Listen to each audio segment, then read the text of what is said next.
Each year, the senior class is invited to nominate and vote for a faculty or staff member to offer words of wisdom, encouragement, and reflection here at Baccalaureate. This spring, the class of 2018 extended that invitation to Associate Professor of Education, Dr. Mara Tieken. Upon completing her undergraduate degree at Dartmouth, Mara spent time learning and working with preschool students and third grade students in both urban and rural settings. Mara received her doctorate of education from the Graduate School of Education at Harvard University and then joined the Bates family in the fall of 2011. Her research focuses on college access, racial and educational equity in rural schools and communities, and community organizing for educational reform. As a professor, Mara has opened her home to class breakfasts and has worked closely with student groups to enact real change on campus. Mara brings an immense amount of positivity and light to every classroom that she inhabits and to every student that she instructs. Her dedication to her work is unwavering, and her passion is truly inspiring. Mara has served as a tremendous resource and mentor for myself as I have navigated my experience within the field of educational studies, and I know that sentiment rings true for many of my fellow classmates here today. Ladies and gentlemen, please join me in welcoming Dr. Mara Casey Tieken.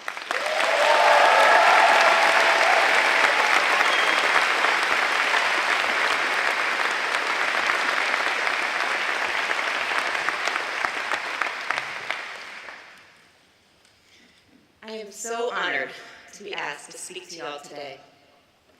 But to be honest, I'm kind of an ironic choice for a college graduation speech. Yes, I study higher education, or what's known by researchers as college access and success. But my own college experience felt like anything but success. I attended a school much like yours. It is a small, selective, private liberal arts college in northern New England. I arrived with high hopes. College, after all, is supposed to be a one-way ticket to adulthood, to a good job, to happiness and security and meaning. For me, though, it was none of those things. My first year was tough.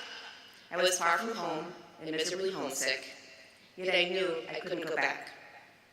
I actually hated my own pre-orientation wilderness trip.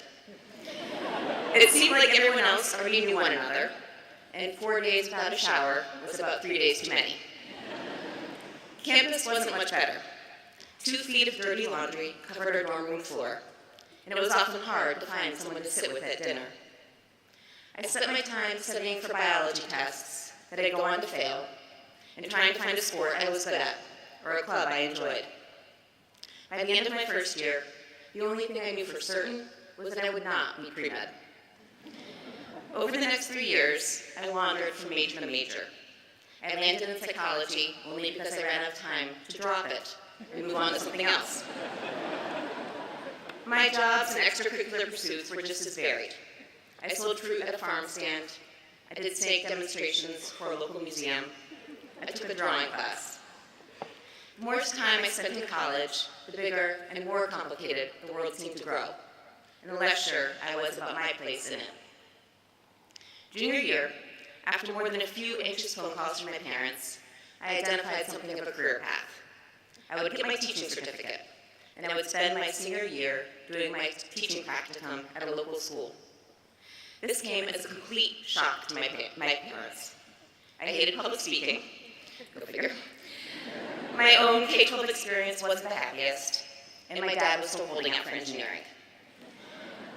But after taking one education course, it seemed to me as if a life in education would be interesting and urgent and necessary. And besides, I just needed a plan. I began my practicum teaching in a poor rural community about 45 minutes from campus.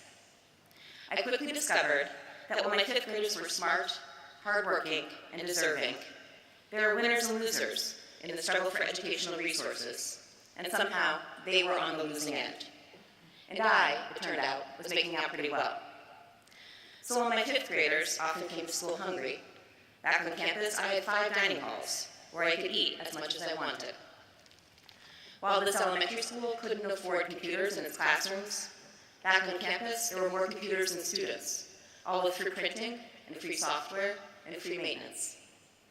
While the school PTO would hold bake sales to purchase more books, back on campus, I had access to a 9-story library, well known for its ample collection and for the privacy and seclusion of its many aisles, which students often used for pursuits more recreational than academic.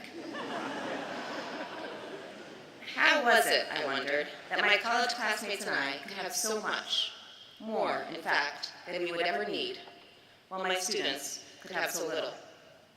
How was it that this college had so many books and supplies and staff and buildings, while this tiny rural school couldn't give all of its students pencils?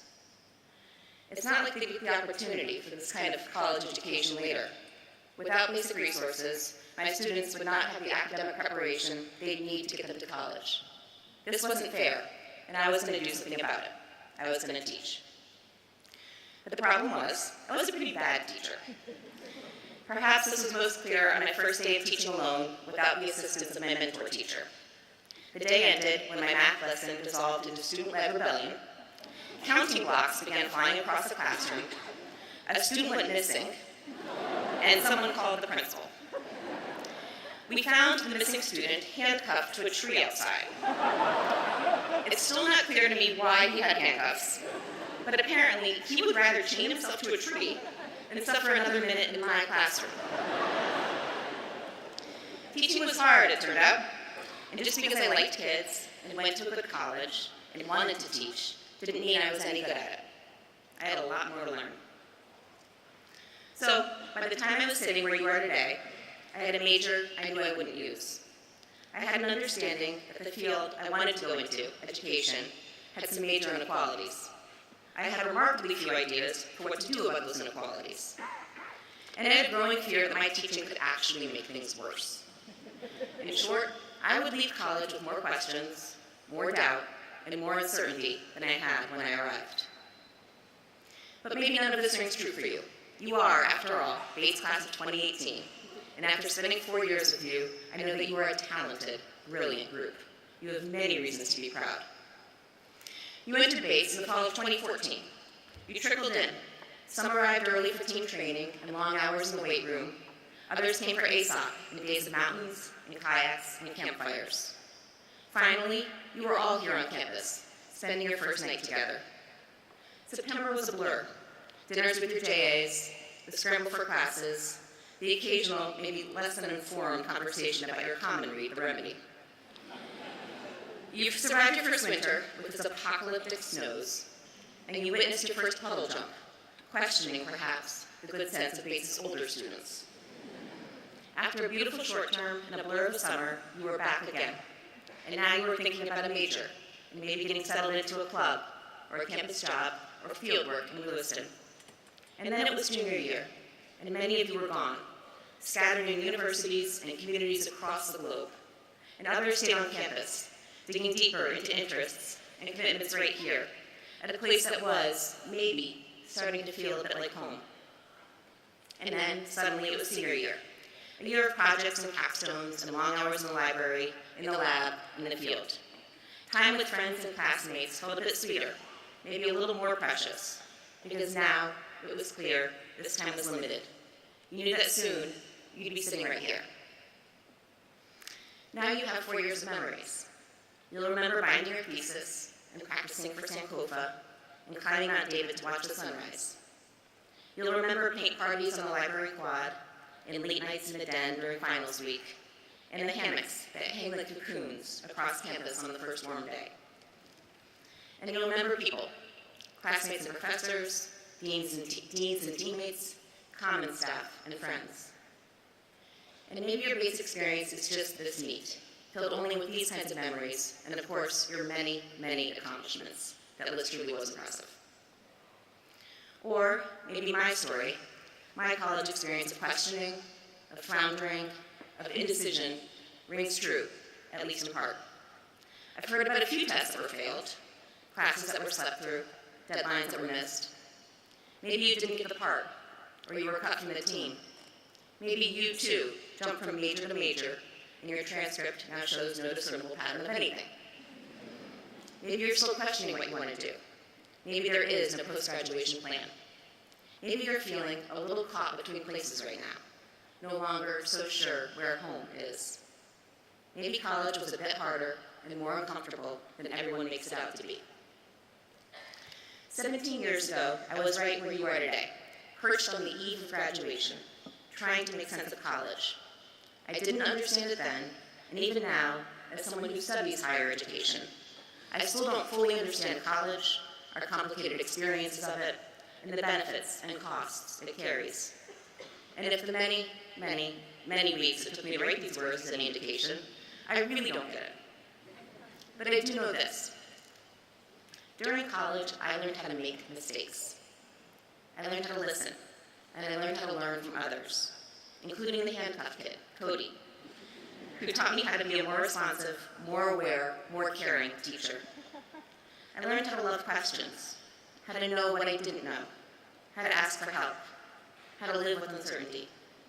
And it is this skill, the ability to live with uncertainty, that has served me better than any other skill I developed in college. Because the uncertainties keep on coming. They come as you try to build a home, and a family, and a community. They come as you try to support yourself and those you love. They come as you try to figure out your values and how to live them. And here's the other thing I learned. I learned that an elite college education, even one that was sometimes uncomfortable and spotted with failure, is an extraordinary privilege. It brings resources and opportunities, books, computers, labs, travel. It confers long-term advantages, better jobs, higher salaries, better health, improved civic engagement. And it means benefits it probably shouldn't. I was hired into my first teaching position without an interview, solely on the college name at the top of my transcript. This is what privilege looks like. You are members of an elite group.